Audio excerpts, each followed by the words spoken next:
Now, what was it like for you growing up in Atlanta or Decatur? Paint the picture for us. Um, it's a lot of finding yourself. Like, just like everybody else, everywhere else. Like, it's a lot of finding yourself. Like, I was middle school, I thought I was gonna go to the NBA. High school, I thought I was going to the NBA too. And then, it's so much like, I went to school off Glenwood Road.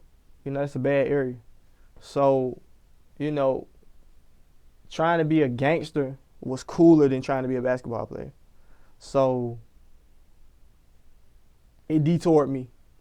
Like, I wasn't practicing jump shots no more. I wasn't practicing. I didn't want to go hang out with my friends who played basketball. I thought they were lame now. I wanted to hang with the gangsters. And you know what I'm saying? But, I ended up getting kicked out of school when I was like 15.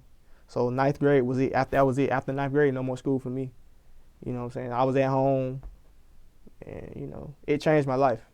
Like, living in Decatur, going to Towers High School, like, changed my life, you know what I'm saying?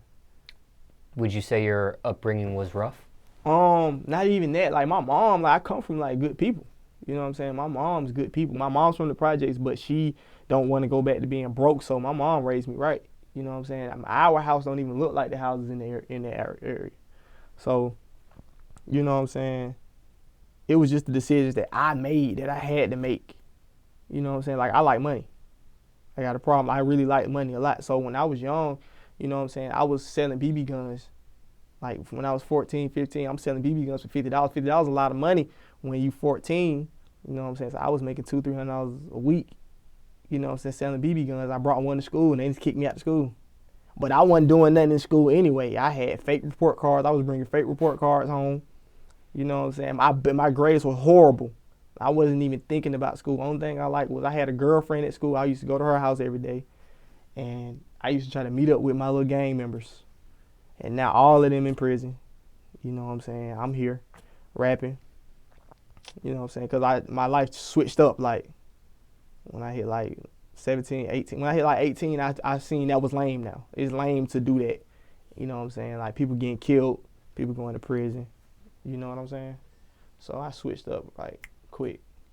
What type of student were you in school before you got kicked out? Horrible. Like, yeah, you did mention bad grades. Yeah, like middle school, I knew I was horrible in school because, like in middle school, like, my mom literally used to have to beat me for me to get C's. You know what I'm saying? Like, I went from elementary school honor roll principals list to middle school, like, horrible. I used to get in so much trouble. I used to have braids when I was in 6th grade. And my mom cut my hair off because I was doing horrible. I was getting, like, you got to get a 70 as a D. I was getting like a 36 and stuff. And not because I was dumb. I just didn't want to come to school. I hate people telling me what to do in school. So at the end of the year, I always slid through and passed, so I won't go to summer school. So I wasn't that good of a student. How do you get fake report cards, and how do you pass that by your mom? She just believed what she saw, or did she catch one? And she caught one. Like, middle school, like I said, I slid by. And 8th grade, I got honor roll. So then when I went to 9th grade, I really got horrible, like, because I learned how to use the MARTA bus. So I used to go to Wendy's at lunch instead of going to the cafeteria because I had a little money. I get on the bus and my mom used to go to work and I go home. So my grades was horrible. So I get the report card that they give me. I take it and scan it and put new numbers on it. And then I give it to my mom. And she believed one semester. Then the second semester came and then it all crashed. Anything you do gonna crash. It's gonna come. She came to the school. She was like, yeah, he on the track team and he got good grades. And they was like, good grades. And the principal told her, like, look at what he's getting. His grades are horrible. Like, so they thought your mother was crazy. Yeah, my mom, everybody looking at me crazy. Like, that day I got kicked out of school, everybody was in the principal's office looking at me like, you're a liar. You know what I'm saying? Like, and I always been good at, like, fast talking and lying to people, tricking people. And it always came back on me. It helped me make a lot of money. That's why my series before Cocaine Flow was called Jugg Rich, because I've been jugging for a long time. But, with the situation with Yummy and stuff like that, we got to stop that. But, yeah, all my lies caught up with me. Like, My mom found out my grades were horrible. Now, you got kicked out of school, but did you try to go to another school? Or was that, did you just give up after that? I got kicked out of school, so I couldn't, see, my mom's smart. My mom is, crazy thing is, my dad is a principal and my mom is a teacher. You know what I'm saying? So the crazy thing was that my mom's not an idiot. My mom knew, like, you just want to be around people. So when the principal was like, well, let him go to alternative school, I'm happy. I'm like, yeah, I mean, I'm trying to fool my mom. I'm like, yeah, maybe I should go to alternative school. I learned my lesson, Mom. She like, no, hell no. You're not going to school, period. Like, you done. No more school. And that was the worst punishment ever. Like, I was so bored. Like, I didn't have nothing to do. Like, so no, I didn't even try to go back to school. Like, I waited till like when I was 18 and my girlfriend helped me get in this Christian program. And I got in the program and I got my diploma in like 3 weeks. So you did get your GED? Yeah, I got my diploma. I got my high school diploma. I took like the test that they take to, you know. Did you get a chance to walk or anything, or that doesn't happen? I had a choice, but my mom was so like tripping. She don't want me around people, period. So she was just like, nah, you don't need to do all that. They sent me one in the mail though. Sent me cap and gown. Now looking back, hindsight 2020, if you could do it all over again, would you have gone and finished high school and gone that route, or what? It might sound crazy, but I was just talking about this with somebody the other day. I wouldn't switch nothing that I did in my life. Like, I think everything happened for a reason. Like, from I went to high school, got kicked out of high school. I had to see that hanging with people ain't all that. So I got kicked out of high school, and then you know what I'm saying, I had gotten a relationship all young and like having like pregnancy scares and all that stuff at like 16. So that grew me up. Then I learned how to hustle. And I got my first job like 17. And then I went straight to Everest. Like when I turned 18, 19, I went to Everest College and got a trade in heating and air conditioning. And then by the time I was 20, 21, I was like a head maintenance tech type dude. Like I was putting air conditioners, stuff. Like I had a real job, like a man. You know what I'm saying? And that grew me up so fast. Like, and then I got to see that working a real job and having the trade up under your belt is cool, but that ain't what I wanted to do. And then I got fired from my job, like doing air conditioning and stuff, and that's a job people would want. I got fired from that job for doing my first, I did an open mic. And I was sleepy from doing the open mic, waiting so long to perform. You know, open mic, they treat you horrible. So I did the show, I performed at like 2:45, got back to my apartment at like 5 in the morning, woke up late for work. They fired me. If it wasn't for that, I probably wouldn't even be rap. I wouldn't be no Coca Vango. Like, so I love the way it went. I'm cool with it. I'm fine with it. So you did go to a trade school? I went to trade school. I went to Everest. Now, what's your opinion on that? Okay, because there's different opinions when it comes to college and trade schools. So let me ask you this. Now, somebody watching this thinking about enrolling, what do you say to that person, okay? Some people say go to college. You need college. Some people say you don't need college. Some people say a trade school is fine. Some people will say, some people have dropped out of college and become successful regardless, like Bill Gates. And other people go to college, get a degree, and don't end up having a job they got the degree in. They end up doing something else. What do you say to that person watching this, hearing your story? What's your advice to them thinking about enrolling in a college or a trade school? What do you say? It's like since I've been rapping and stuff, I've been hanging around people that got a little bit more money and then did a little bit more stuff. It don't matter about school or none of that. Like, it's cool to go to school and have that under your belt, but it's really who you know. Like, it doesn't matter. Like, I skipped a step. Like, I went to the heating and air thing because that was the only school that accepted the diploma that I got. That's why I couldn't go to college.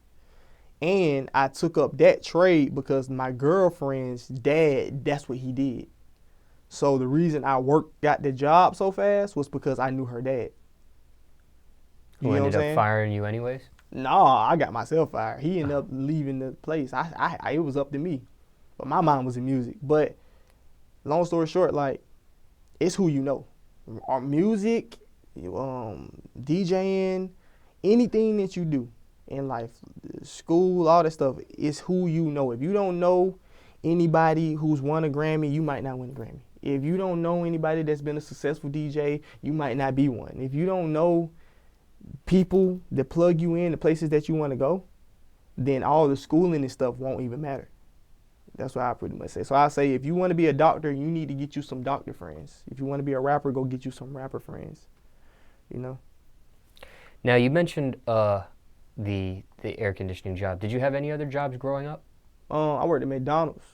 When I was like 17, I worked at McDonald's for like a couple months. That ain't work. And I went straight from that to working at I worked at this place called Barbecue Works too, at the mall for like a month, just to get me some Christmas present for my girlfriend. And then I worked doing the air conditioning thing. I did maintenance really, but I majored in heating and air conditioning. I did that for like a year, almost 2 years. Miserable. I did it for like a year to almost 2 years. So them the only jobs I ever had. Did you quit the other two jobs, or did you get fired from those other two jobs? I got fired from McDonald's for I put a Southern style chicken on a McChicken. You could get fired for that? Yeah, because for your lunch, they tell you only can get 3 things. You can get a drink that costs $1, you can get a McDouble that costs $1, you can get a small fry. That's your free meal. And I want it, or you can get a McChicken. But I put a Southern style on it. Oh. And my manager walked up on me and was like, "What's that?" And you the Southern styles back then, they were fat. So he seen the fat chicken. He was like, "Oh yeah, go home." They fired me. I see. I thought you put it on a customer's by mistake or something I like that. put it on mine for my thing, and then they fired me. And then I told you about the Barbecue Works thing. They didn't have my name on the schedule enough, so I just dipped. I had attitude. And then with the heating and everything, I was horrible. I put it like this: for the heating and everything, they knew I wasn't supposed to be doing it. Like, I was kind of getting good at it, and I was learning how to do it, but I'm young. Like, I was doing stuff that I wasn't supposed to be doing. The only reason they kept me around because my girlfriend's dad was the boss. They know I was doing all type of, I'm riding around the rich homie in my truck. Like, I'm doing stuff that I ain't supposed to be doing. You know what I'm saying? I wasn't supposed to be doing that. So politics. Yeah, politics is everything. Even with rapping, like, you know what I'm saying? Like, a lot of people know who my manager is. I ain't gonna speak, but a lot of stuff, like, I've been rapping a little bit, but like, it's certain things, like, all these artists that done had a big break. You know that it's like somebody plugged that in. You don't just wake up and then somebody say, "Okay, you're talented." It's talented people everywhere. Like, I done been out of town and heard people with music so dope, but they don't have an adult manager, or they don't have a budget, or they don't have an investor, they don't have a DJ, they don't know anybody. You know what I'm saying? So it's politics, it's everything. It's 100% everything, like, period. Now, with those jobs, anything crazy happen at those jobs aside from the firings? Anything out of the norm? Anything crazy happened to my job? At my job? Yeah. While you were working at any of them? When I worked at Pizza Hut, I got robbed one time. I worked at Pizza Hut too. I got robbed at Pizza Hut. They say that a pizza delivery man is a very it's a hard job. It's a dangerous job. Yeah, I went and knocked on the door, and They robbed you for just the pizza or more? Yeah, just the pizza. Nah, they got the money from me, but I kind of fooled them. Like, I always used to keep my ones to change people out in my right pocket, and whatever I made, I always broke it down and put it in this pocket. So I just threw them all the ones, threw them the pizza, threw the drink, the cinnamon sticks. I just threw it, and then just, you know what I'm saying? They tried. They threw a barbecue grill at me. So you deliver the pizza. Mm-hmm. Hey, you're at your door. They open the door, and No. I knocked on the door. They gave us a vacant apartment. So I knocked on the door. Nobody answering the door. So I'm walking, and a little boy come from up under the stairs with a pump. Oh my gosh.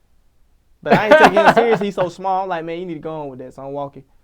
And then, like, not the little boys, some older people. Like, I was like 19, and some older people just come in. I'm like, oh man, like, they trying to jump me by the pizza. I'm like, man, y'all can have the pizza. Like, and they had all them had guns. I'm like, here go the pizza. You know what I'm saying? And the thing is, I had a gun on me. Literally, I had a gun on me. But I was like, why would I pull my gun out? Like, they ready. Here's the pizza. Here's the ones. I'm gone. Like, you know what I'm saying? Like, that's the craziest thing that ever happened to me with that job. Like, yep, that's the craziest thing that ever happened with that job. Did you quit after that? Nah, I ain't quit. That didn't scare you off from the Nah, job? that ain't quit. I just like money. I used to make good money. People don't understand, like, these jobs, bro. Some jobs, if you got it in you, like I said, the politics. Like, I knew people at, like, different churches and all type of places. They ordered lots of stuff. So, like, I used to be getting, like, $150 tips. Swear on my dad. Like, I used to be getting $100, $150 tips. And I used to get them every week from the same people. So, I was still working. But I just used to work. I started working day shift. How old do you think that boy was with the pump? He probably like 13, if that. Yeah, he's probably like 13. So, okay, when you work for a pizza company, do they tell you that this could potentially happen? Do they warn you? They don't tell you that. I've heard horror stories and I've seen statistics about, some of the most dangerous jobs in America. Yeah. And, gas station workers obviously is one. Mm-hmm. I've heard about the pizza delivery could be a dangerous job, and there's some other ones too, but that's crazy.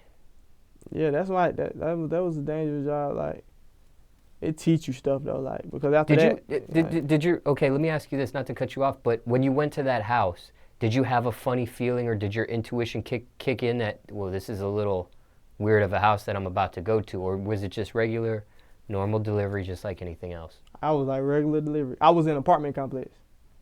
So I walked up the steps to the apartment complex, knocked on the door. They didn't answer the door. And I'm lazy anyway. So after I knocked the one time, and I be already making so much money anyway, I was finna dip. I'm like, oh well. I was finna go in there and start eating the pizza. I always used to eat the pizzas. Like, is that what happens when people don't answer or don't show up? You get the pizza? Yeah, we eat it. Yeah, we eat it. We can take it home. Like, I used to go home like pizzas, like 5 pizzas, cookies, wings. I used to always be full. I used to eat pizza all the time. Yeah. I mean, it's a dangerous job. It's not more dangerous than the job I had, like, after that, like jugging. Like, that's dangerous. But you gotta be real low key. Rapping can be dangerous too, though. Rapping. Well, see, the thing about rapping, I think the reason I'm so good at being safe being a rapper is because jugging, hustling, I'm got the same attention. Like, it's no different. Like, when you start getting money, your clothes are a little bit more expensive. They fit a little different. Your jewelry a little bit more, Blingy.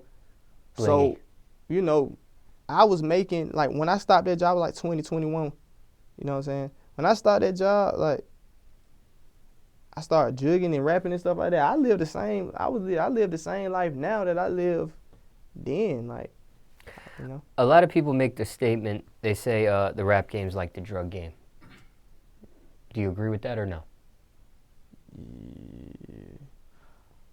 I really can't speak on it because I ain't really sold too much drugs. You know what I'm saying? But, like, since I do a lot of other stuff, I guess so. Because, it's the same. Like, because all we do, we, like, making money, like, we're making money for, like, to look a certain way or invest, making money to invest. Like, that's how I did my whole rap career. Like, when I first started rapping, like, I didn't have no investor.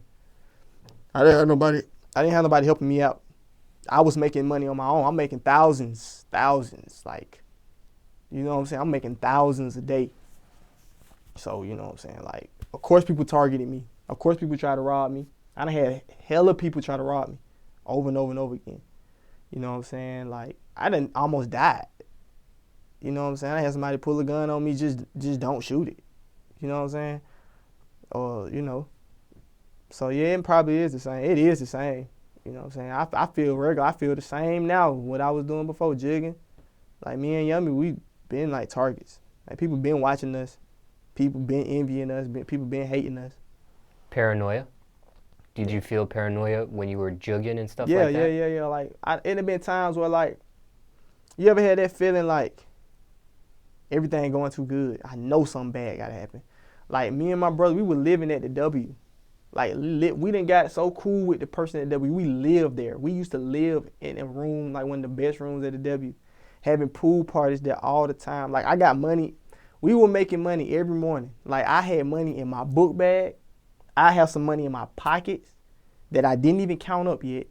have money up under the mat. I done had money in different places. And then like just be like, something ain't right. You know what I'm saying? I be talking to my brother like, hey, something ain't right. Like, we living in hotels. We got all this money on us. We buying outfits when we want. We buying gold teeth, diamonds, this, that, and other. Like, something ain't right. But I never do that again, because if you jinx yourself, something gonna happen. Something happened to me every time I thought that. I done had some stuff happen to me. It's almost like statistics. Yeah. You know, like if you're playing sports and you shoot basketballs or you play baseball and you hit the bat, you know, you're gonna hit. The more you keep batting or the more you keep shooting, something's gonna go in. Yeah. But if you keep shooting and everything goes in, eventually something's gonna stop going in. Yeah. It's just statistics. That's how it was with the money. Like, so if you keep winning, you're gonna hit an L, and if you keep losing, you're probably gonna get a win at some point if you keep striving and being consistent. I done caught a couple L's. Like one time I made a play one time with my homeboy, my other homeboy, because I got a lot of homeboys who jug too. And long story short, the 5,000 was in my bag. The 5,000 that was in the bag was supposed to get back to me. It was that and a pair of the new Jordans that came out. The Jordan 8s that came out. The orange and black Jordan 8s that came out. And I said, bring my shoes in my bag. And I had like one of the bags that you take to the bank with the money in it. Tell me why I went and picked up somebody from the airport and I put the bag in the front or whatever. I put the bag in the front. I met my homeboy, put the bag in the front. But I done forgot all about the bag. Like, I'm so geeked on what I was doing. By the time I got back to Decatur, the airport is all the way out there, south side. I done left the bag. And I ain't even go back. I knew that bag was not there. I knew it in my heart. I said, you know what? That's what I've been telling myself. I jinxed myself. It's gone. Somebody came up on 5,000. Yeah, they came up on 5,000. I done lost a lot of stuff. Like, I done had, like, when we bought when we first started our studio, we had a Mac computer. My brother had his brand new pair of Patrick Ewings when they came out. A whole bunch of free stuff that we had did, like a little jug for free clothes in the trunk. Man, my mama let a dude wash my car. The dude, a crackhead, he done went on a binge in my car. Everything gone. Like no computer, no nothing, no Mac. Like, you know what I'm saying? That's why I keep my energy good. Like, even though I know I do bad stuff, because I do bad stuff to get money. But I just keep my energy good. Like, I just live off of energy. Like, I pray, but I go off of energy. Like, I don't. If a lot of good stuff happening, I be like, come on, let's have some more good stuff. I don't say nothing gonna be having bad no more. Now, you mentioned your mother and your father. Did you have them both at the same time in your life, or were you separate parents? Or? Yeah, I had separate. Like my mom, she raised me. My dad, he dipped when I was like 4, 5 maybe. He dipped. He moved to California, and he passed away like a year or 2 ago from cancer. He passed away. So I really didn't know him too much. You know what I'm saying? But my mom, she raised me though. Like, you know, she taught me. You know, she raised me. You know what I'm saying? Like, she raised me as best as she could. It's just when I hit like 15, that's when it was over with. Like, the streets took me all the way in. I learned everything then like that. Now, what about siblings? Are you the only child? Nah. Well, who lives with me? My dad got other kids, but my mom, it's me and I got 2 other sisters. You the oldest? Yeah, I'm the oldest. Does anybody else rap in your family, or just you? Yeah, I got 2 cousins. They rap or whatever. I work with them. You guys collab? Yeah, we collab a lot. You know, we collab a lot. I'm working with them like real hands on. What does your family think about your career? You know how I be at first. Like, you know what I'm saying? Like, my mom was like, you need to go find you a job. Go find you something else to do. You know, like, my aunties and stuff, like, they don't too much talk. We don't talk. We don't got like a family like we talk all the time. But as far as my mom and my sisters and stuff like that, I'm pretty sure they was like, I need to stop. You know what I'm saying? In regards to your mom, what's the worst thing you put her through? You mentioned a lot. Yeah, I done put her through hell. Like, I got kicked out of school, 15. She had to go through that. I got locked up for a felony. I was 18. You know what I'm saying? Prison time? Nah, I beat the case. It's just how God works. But I went and I got locked up for burglary when I was 18. I just turned 18, so maybe I might have still been 17. But I got locked up for burglary, and she was crying when she, you know what I'm saying, they had a warrant out for my arrest, so when they put me in the backseat of the car, she was crying. Then, like, after I got out of jail, I don't know, bro. I done got locked up a lot of times, bro. Like, over and over. I get locked up I just then got mature to the point where I'm like, I'm not going to jail no more. I used to get locked up a lot for stupid stuff, like. So I done put her through all that to the point where, like, when I first got locked up, she was crying. Now, if I was to get locked up, she would hang up the phone. That's how much I done put her through. Like that, my baby, I had a baby when I was young. You feel me? Like I had a baby. Like, she done been through, fucking with me, she done been through it, yeah. What's your message to the youth overall? What'd you say to them? Stay focused, and whatever you want to do, get you a circle of people who can help you do that. Like, you know, like one time I was in a situation where I was going to sign a deal with somebody, and the question they told me, he was like, you know what, even if we don't do the deal, he was like, do you hang around? He was like, what you want to do? I said, I want to be a big artist. I want to go to the Grammys. I want to go to the MTV Awards. I want to have one of my mixtapes to be a classic. I want my shit to be dope. He was like, are you hanging around anybody that's doing that? And at that time, no, I wasn't. And that shit made me feel some type of way. I overthink everything. So I was like, damn, I'm not. I'm hanging around niggas who scamming and shit. You know what I'm saying? I'm scamming, but I'm hanging around niggas who scam. Like, that's not real rapper shit. You know what I'm saying? So anybody, if you want to do anything, like, get you some people in your circle who do that. Because ever since I replaced some of those people that I had around me that was doing other shit, and now I got people who really do music shit, like, my shit is doing all type of other shit. You know what I'm saying? Like, I'm going where I want to go.